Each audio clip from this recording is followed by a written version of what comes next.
You won't believe what happened when I decided to cut my vacation short and head back to my cabin mansion earlier than planned. I was supposed to be away for another week, relaxing on the coast, but something inside me told me to come home. Maybe it was intuition, maybe just luck, but when I pulled up to my driveway, I instantly noticed something was very wrong. My cabin mansion sat near the edge of the lake, usually calm, peaceful, and untouched, but this time it looked like someone else had been there for a while. The curtains in the living room were drawn shut, something I never do because I like to leave them open to let the natural sunlight bounce across the wood floors and to admire the lake view even when I'm indoors. Seeing them closed gave me an uneasy feeling. Then I spotted something even stranger. A car I didn't recognize was parked halfway inside my garage, as if it belonged there.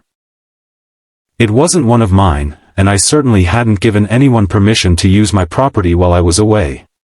My heart skipped a beat. I told myself maybe a family member had stopped by, maybe a neighbor had parked there for some reason, but deep down, I knew that wasn't the case. As I got out of my car, the air felt heavier. I could hear the faint hum of something electrical inside, like a TV or maybe music. I walked toward the front door, my keys already in my hand, and that's when I realized the door wasn't even locked. That was the biggest red flag of all. I always lock up, especially when I'm leaving for days at a time.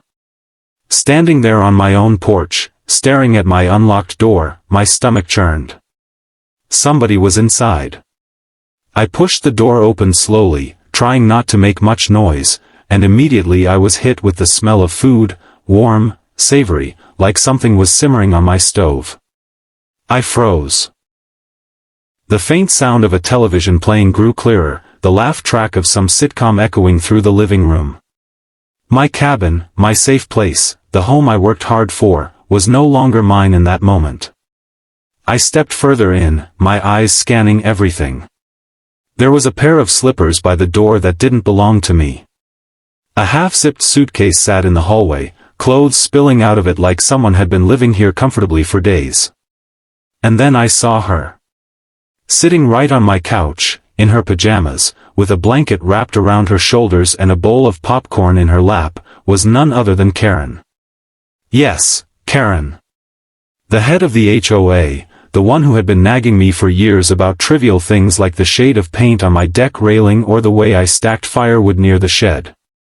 Her jaw dropped when she saw me, the popcorn bowl slipping out of her hands and scattering across my rug. For a moment, we just stared at each other, like two people caught in some bizarre dream. "What are you doing here?" she blurted out, her voice high-pitched, as though I was the intruder in her home. I couldn't even process how ridiculous that sounded. "What am I doing here?" "Karen, this is my house. What are you doing here?" My words came out sharper than I expected, fueled by a mix of shock, anger, and disbelief. She jumped up from the couch, tugging at the oversized pajama top she was wearing, looking panicked. "Oh, I was just checking on the place. You know, making sure everything was safe." "HOA business," she stammered, waving her hands around like she could smooth over the absurdity of the situation. But the evidence around me told a completely different story. The empty wine bottles lined up on my kitchen counter. The throw pillows tossed carelessly around the couch. A laptop charger plugged into my wall, a stack of magazines on my coffee table that definitely weren't mine. This wasn't just someone checking up on a property. Karen had been living here. My mind tried to piece it together. How long had she been inside my home? A day? A week? Longer? Every clue screamed that this was no quick visit. She had made herself completely comfortable. I took a step closer, and her face flushed red. "Listen, don't get the wrong idea," she said quickly, her voice growing defensive. "I was just making sure your house looked lived in. You know, so burglars wouldn't target it while you were away." I shook my head, trying not to lose my temper. "Karen, you've been squatting in my house. This is breaking and entering." Her eyes darted away, and she muttered something I couldn't catch. I felt my chest tighten, my pulse racing. It was surreal, standing in my own living room, being told by the head of the HOA, the woman who fined people for leaving their trash bins out 10 minutes too long, that she had moved herself into my mansion without permission. I glanced toward the kitchen, and sure enough, a pot was still steaming on the stove. She had been cooking a meal as though it were her home. Plates and silverware were stacked in the sink. A half-empty carton of milk sat on the counter. Everything screamed of her presence, her audacity, her entitlement. "You need to leave," I said firmly, my voice echoing louder than I intended. "Right now." She crossed her arms, glaring at me as if I had no authority. "You can't just barge in here like this," she snapped. "You didn't even give me notice." That line broke me. I nearly laughed, but anger kept it from escaping as humor. "Notice? Karen, I own this house. I don't need to give anyone notice to enter my own property." Her lips tightened, her body stiffening like she was preparing for a fight. For a split second, I thought she might actually refuse to leave. And in that bizarre moment, with her glaring at me like I was in the wrong, I realized something: this wasn't going to be simple. Karen wasn't embarrassed. She wasn't apologetic. She was determined to make this situation about her, like she always did. The weight of what I'd stumbled into pressed down hard on me. This wasn't just about coming home early. This wasn't just about an entitled HOA president pushing her boundaries. This was about someone who had invaded my life, my privacy, and my sanctuary, and who somehow had the nerve to stand there and act like she belonged. And in that moment, as much as I wanted to scream, as much as I wanted to drag her out myself, I knew the storm was only just beginning. Karen wasn't leaving quietly. In fact, I had the sickening feeling she was about to make everything 10 times worse. I thought the situation couldn't get crazier, but I was wrong. If anything, the nightmare was only beginning. Standing there in my own living room, I couldn't wrap my head around the fact that Karen, the woman who had spent years nitpicking every little thing about my property, was now treating my entire mansion as if it was her personal getaway. She wasn't embarrassed. She wasn't even trying to leave. Instead, she puffed herself up, crossed her arms, and started arguing with me like she had every right to be there. "You're making a huge mistake," she said, her voice dripping with that signature HOA arrogance. "You can't just walk in here and accuse me like this. I was only doing what's best for the community." I stared at her, stunned. "Best for the community? Karen, you've been squatting in my house. Look around, you've been living here. Cooking, sleeping, using my things. That's not looking out for the neighborhood, that's trespassing." Her eyes narrowed, and then she did something so absurd I almost thought I was being pranked. She pulled her phone out of her pocket, held it up in front of me, and dialed 911 right there. "Yes, hello," she said sweetly into the receiver, her entire demeanor flipping into fake victim mode. "There's a man in my home. He's threatening me, and I'm scared for my life. Please, send someone quickly." I froze in disbelief. She was calling the police, on me. In my own house. For a moment, my brain couldn't even process the insanity of it. I wanted to snatch the phone out of her hand, but I stopped myself, realizing that would only make me look worse when the cops arrived. Instead, I just stood there, dumbfounded, while she gave them my address, my own address, and begged them to come save her from the dangerous man who had broken in. The wait for the police to arrive felt like hours, though in reality it was less than 15 minutes. I paced back and forth, trying to calm myself, but Karen sat right back down on my couch, acting smug, like she'd already won. "They're going to take you away for breaking and entering," she said confidently. "You should have thought twice before trying to scare me." I couldn't help but laugh at the sheer delusion. "Karen, I live here. I own this house. What part of that don't you understand?" She waved her hand dismissively. "Oh please. Do you really think they're going to believe some story about how this is your place? I'm the HOA president. My word carries weight around here. Her arrogance made my skin crawl, but it also steeled my resolve. She thought she had all the power, but she had underestimated me. I wasn't some neighbor she could bully over grass height or mailbox paint. This was my property, and I had the paperwork, the IDs, and even security cameras to prove it. When the flashing red and blue lights finally lit up my driveway, my stomach tightened. 2 officers stepped out of their cruiser, hands resting on their belts, scanning the situation. Karen immediately sprang up and rushed toward them, her voice trembling in her best performance yet. Officers! Thank God you're here. This man broke into my home and refuses to leave. I'm so scared, I didn't know what to do. She actually had the nerve to clutch her chest like she was about to faint. If I hadn't been so angry, I might have been impressed by her acting skills. The officers turned to me, and I could see in their eyes that they were trying to figure out who to believe. My pulse raced. If I didn't handle this carefully, I could end up in handcuffs on my own front lawn. Sir, one officer said firmly, can we see some identification? Of course, I replied, pulling out my wallet. This is my driver's license.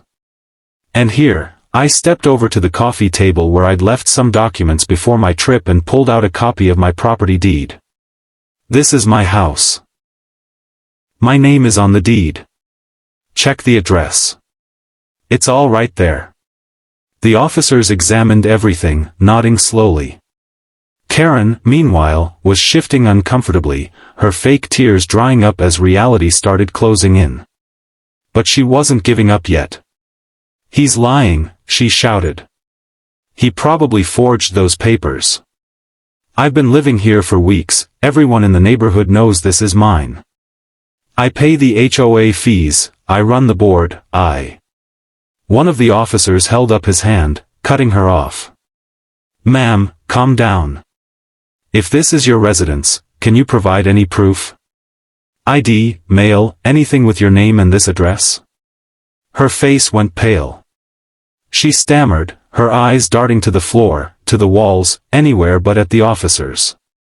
Finally, she muttered, well, no, but I was just keeping an eye on it. You know, for safety. The officers exchanged a look. That was all it took. They could see the truth clear as day now. I seized the moment. Actually, officers, if you want more proof, I have security cameras installed around the property. We can check the footage. You'll see her coming and going while I was out of town. We pulled up the recordings right there on my phone. The footage didn't lie. There was Karen, hauling in her suitcase, inviting a friend over for drinks, even sunbathing on my deck like it was her private resort. Every clip was a nail in her coffin. The officers turned back to her, their patience wearing thin. Ma'am, you've been staying here without permission. That's trespassing. Her mask of confidence finally cracked. She tried to argue, to spin more stories, but the officers weren't buying it anymore. After a few more desperate excuses, she finally admitted she'd been living there for 2 weeks. 2 entire weeks of eating my food, using my water and electricity, and enjoying the luxury of my home without lifting a finger to earn it. The fury inside me boiled over. Do you have any idea what you've done, Karen? This isn't just overstepping some HOA rule. This is my life, my home, and you tried to steal it out from under me. She folded her arms, muttering under her breath, you should be grateful I kept the place occupied. Grateful? I snapped. You should be in handcuffs. The officers told her she needed to leave immediately, and they stood by as she gathered her things. Watching her stuff pajamas and wine bottles into her suitcase was almost surreal. She stomped out of my front door, her pride shattered, ranting about how unfair it all was, how she had rights, how she was only trying to help the community. But no one was listening anymore. As the patrol car pulled away, my living room finally quiet again, I sank into my chair and exhaled deeply. Relief washed over me, but underneath it all was a burning anger. Karen had crossed a line I never thought she'd dare cross. She hadn't just violated HOA boundaries, she had violated my home. And I knew in that moment this wasn't over. People like Karen never just walk away. This was only round one, and I was ready for whatever came next. After Karen was escorted off my property, I thought for a brief moment that maybe, just maybe, the nightmare was over. My cabin mansion was quiet again, the air finally clear of her constant chatter and fake victim act. I walked through every room, checking to make sure she hadn't left anything behind, but with every step, I uncovered just how deeply she had invaded my space. There were clothes shoved into my dresser drawers, makeup kits scattered across my bathroom counter, and half-used toiletries in the shower. She had been living in my home as if it were hers, right down to rearranging my pantry to suit her tastes. That level of entitlement was more than unsettling, it was infuriating. I couldn't shake the thought that if I hadn't come home early, she might still be there, using up everything I owned and acting like I didn't exist. The next morning, I woke up determined to put the whole thing behind me. I made myself coffee, sat on the porch overlooking the lake, and tried to breathe in some peace. But that peace lasted less than 2 hours. Around mid-morning, I found a letter slipped under my door. At first, I thought it might be from the police, a follow-up about the trespassing report. But when I opened it, I nearly laughed out loud, until the absurdity turned into rage. It was from the HOA, signed by none other than Karen herself. The letter claimed that I had violated community standards by harassing an HOA board member and causing a public disturbance. It even threatened me with fines if I didn't cease aggressive behavior immediately. My jaw dropped. The woman had been caught red-handed squatting in my mansion, escorted out by police, and her response was to flip the story and accuse me of misconduct. It was so outrageous I had to read the letter 3 times just to make sure I wasn't imagining it. She had the nerve to act like I was the problem. That was Karen in a nutshell, never wrong, always the victim, and always ready to twist reality until it fit her narrative. But this time, I wasn't going to let her get away with it. I called my lawyer right away and explained everything. He listened carefully, then said exactly what I needed to hear: "You've got proof. You've got witnesses. If she wants to play this game, we'll beat her at it." Hearing that gave me the confidence I needed. I wasn't just going to defend myself from her lies, I was going to take action. We filed charges for trespassing, breaking and entering, and even theft, since she had been using my supplies and utilities without permission. My lawyer also reached out to the HOA directly, demanding that Karen step down from her position or face a lawsuit on top of everything else. When the news hit the neighborhood, it spread like wildfire. Neighbors who had been quietly suffering under Karen's reign suddenly found their voices. One by one, people came up to me, telling me their stories. She had fined a retired couple hundreds of dollars for having a slightly faded mailbox. She had written up a young family for letting their kids' bikes sit on the lawn. She had even tried to dictate what time people could put up holiday decorations. Everyone knew she was a tyrant, but no one had ever stood up to her, until now. The support was overwhelming. Neighbors who used to avoid Karen like the plague started dropping by to thank me. Some even brought over baked goods as if I were some kind of local hero. It felt strange, but also empowering. I wasn't just fighting for myself anymore, I was fighting for the whole community. And that realization made me even more determined not to let her wriggle out of this. Of course, Karen didn't back down without a fight. She stormed into HOA meetings, waving her arms and shouting about how I was out to ruin her reputation. She tried to convince everyone that I had staged the whole thing, that I had planted her belongings in my house just to make her look bad. But every time she spoke, more people rolled their eyes. Her power was crumbling because the truth was impossible to hide. The police report, the security footage, the officer testimonies, it all pointed to one undeniable fact: she had been squatting in my mansion, and she had been caught. Eventually, the HOA board had no choice but to act. Under pressure from angry neighbors and with the threat of legal action hanging over them, they voted to remove Karen from her position. She went from ruling the community with an iron fist to being ousted in disgrace. Watching her storm out of that meeting, her face red with fury, was one of the most satisfying moments of my life. But I wasn't done protecting myself. I upgraded all my locks, installed a top-of-the-line security system, and added cameras inside the house, not just outside. I wasn't taking any more chances. Karen had proven she was willing to cross lines most people wouldn't even dream of. Who knew what she'd try next? In the weeks that followed, life slowly returned to normal. I reclaimed my home, cleaned up every trace of her presence, and finally felt like I could relax again. But the whole ordeal left me with a lesson I'll never forget: people like Karen don't just stop at telling you what color you can paint your fence or how short to cut your grass. Given the chance, they'll take everything from you, and then blame you for it. Looking back, it still feels surreal. Imagine cutting your vacation short, expecting to come home to peace and quiet, only to find the HOA president in pajamas on your couch, eating popcorn, and acting like you're the trespasser. Imagine watching her call the cops on you in your own house, only for her lies to unravel in front of everyone. It sounds like something out of a movie, but it happened to me, and it taught me the importance of standing your ground. Because in the end, my mansion is mine. No HOA Karen, no matter how manipulative or entitled, has the right to take that away. And if she, or anyone else, ever tries again, they'll learn the hard way that I'm not someone who backs down. Not when it comes to my home, my peace, and my life.